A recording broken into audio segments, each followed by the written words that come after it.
Game, let's mask up. 자원 고갈과 식량 부족으로 위기에 처한 세상. 한때 우주 비행사였던 쿠퍼는 인류의 유일한 식량이 되어버린 옥수수를 재배하며 두 아이와 함께 살아갑니다. 어느 날 딸의 방에서 초자연적인 현상을 목격한 그는 It's not Morse, Murph. It's binary. 해체된 줄 알았던 나사의 옛 동료들과 조우하는데요. And your daughter's generation will be the last to survive on Earth. 그리고 인류의 새 터전을 찾아내기 위해서 우주로 떠나는 일생일대의 선택을 하게 됩니다. 우주로 향한 쿠퍼는 예측 불가능한 사건들과 맞닥뜨리며 목숨을 건 여행을 지속합니다. 심지어 우주에서 임무를 수행하는 잠깐의 시간 동안 지구에서는 무려 20여 년의 세월이 흘러가 버리죠. 시공간의 한계에 맞서 싸우던 쿠퍼는 결국 미지의 5차원 공간에 갇히고 마는데요. 그는 과연 인류를 구원하고 사랑하는 가족의 품으로 돌아갈 수 있을까요? 크리스토퍼 놀란의 놀라운 SF 명작 더 굿 무비의 선택 인터스텔라.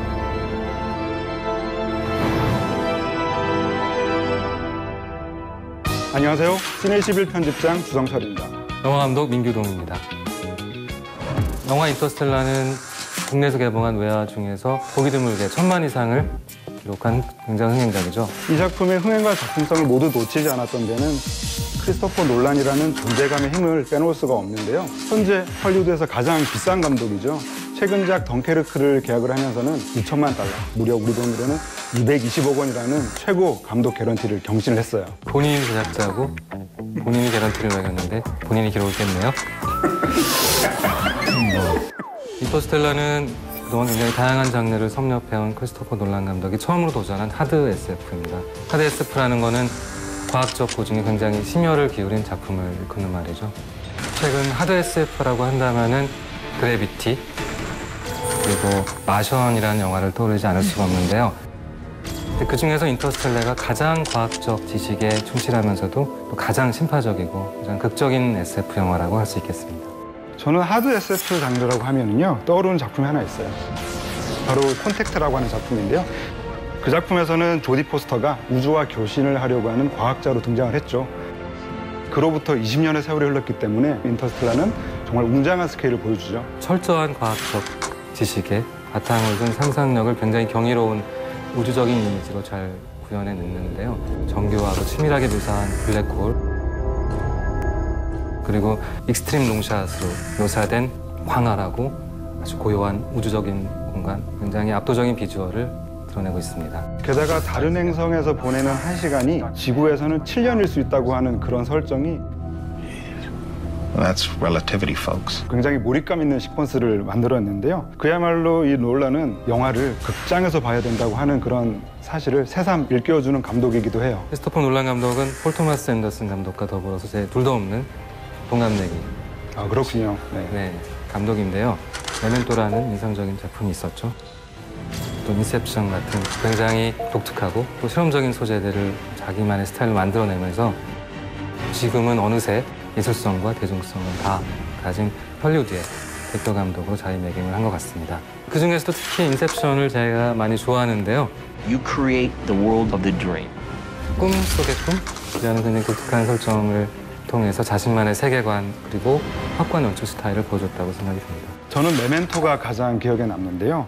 그 영화에서 단기 기억 손실증에 걸린 남자가 자기가 본 것을 잊지 않기 위해서 몸에다가 계속 메모를 해나간다고 하는 설정이 너무나 신선한 충격을 줬어요. 그처럼 크리스토퍼 놀란 감독은 꿈이나 기억, 시간 같은 굉장히 추상적이고 환상적인 소재를 영화했었는데요. 인터스텔라는 그 중에서 정점에 이른다고 봐야 될 수 있겠습니다. 우주의 이미지와 무한한 상상력을 다루면서도 크리스토퍼 놀란이 결코 잊지 않는 한 가지가 바로 사실주의에 입각한 연출이라고 할 수가 있겠는데요. 감독님은 그런 점에서 어떤 장면이 가장 인상적이셨어요? 저는 당연히 초반부에 등장하는 옥수수밭 장면이 굉장히 인상적이었었습니다.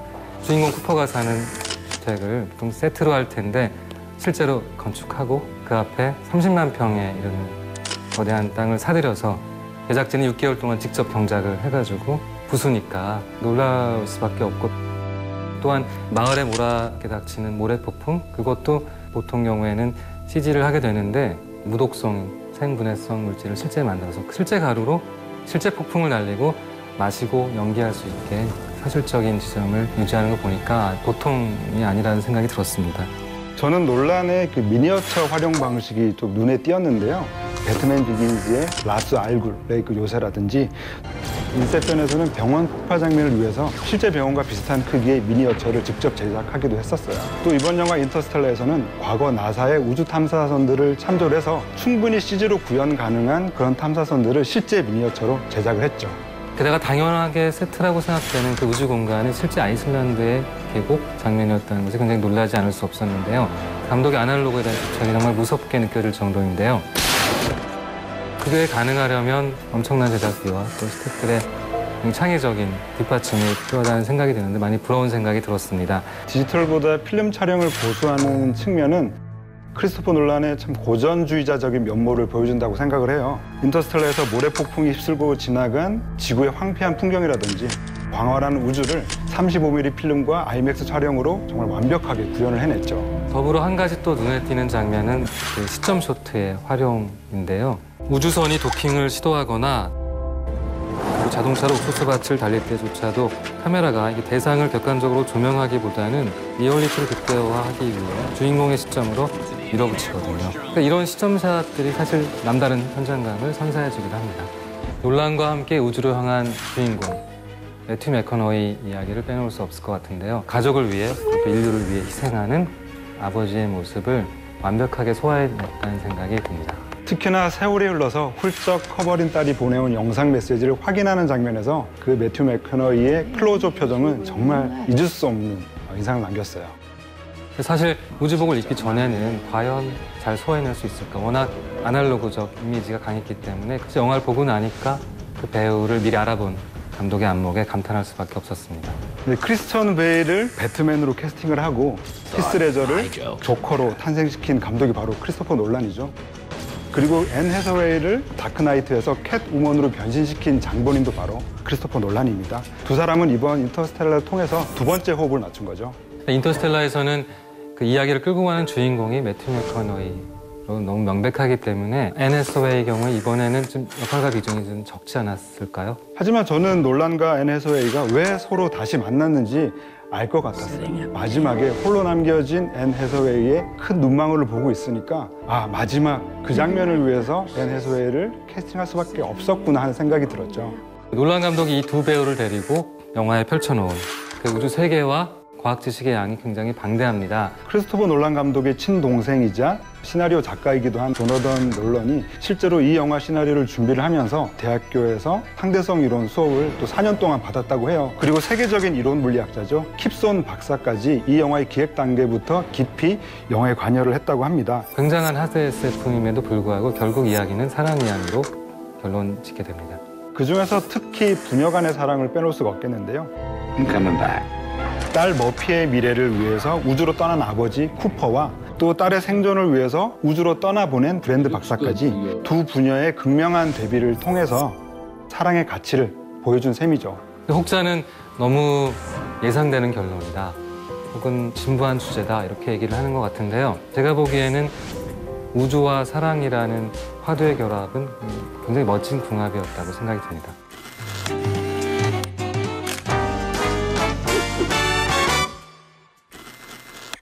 제가 선택한 영화 인터스텔라의 빛나는 한 컷은 주인공 쿠퍼와 만 박사가 격투를 벌이는 장면입니다.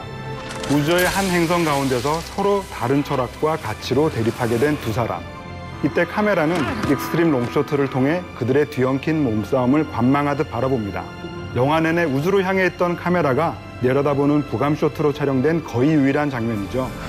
거대한 우주 속에서 한낱 미약한 존재로 남게 된 인간의 모습을 차가운 시선으로 담아낸 인상적인 장면이죠. 영화 인터스텔라에서 제가 가장 탐나는 한 씬은 주인공 쿠퍼가 과거의 딸에게 메시지를 보내는 장면입니다. 우주를 여행하던 쿠퍼가 정착한 곳은 바로 시공간을 초월한 5차원의 세계입니다.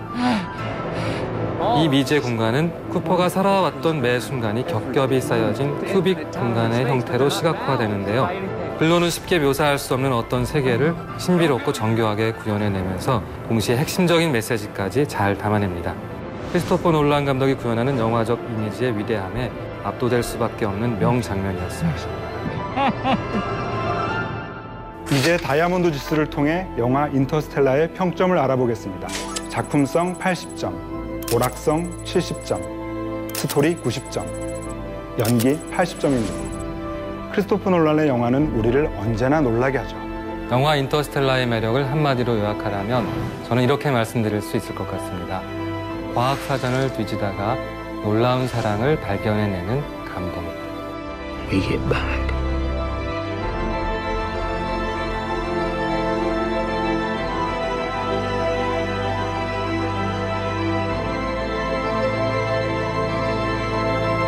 지금까지 저희의 시선으로 다채롭게 소개해드린 이야기들을 떠올리시면서 채널 CGV에서 방송되는 영화 인터스텔라 함께 하시죠.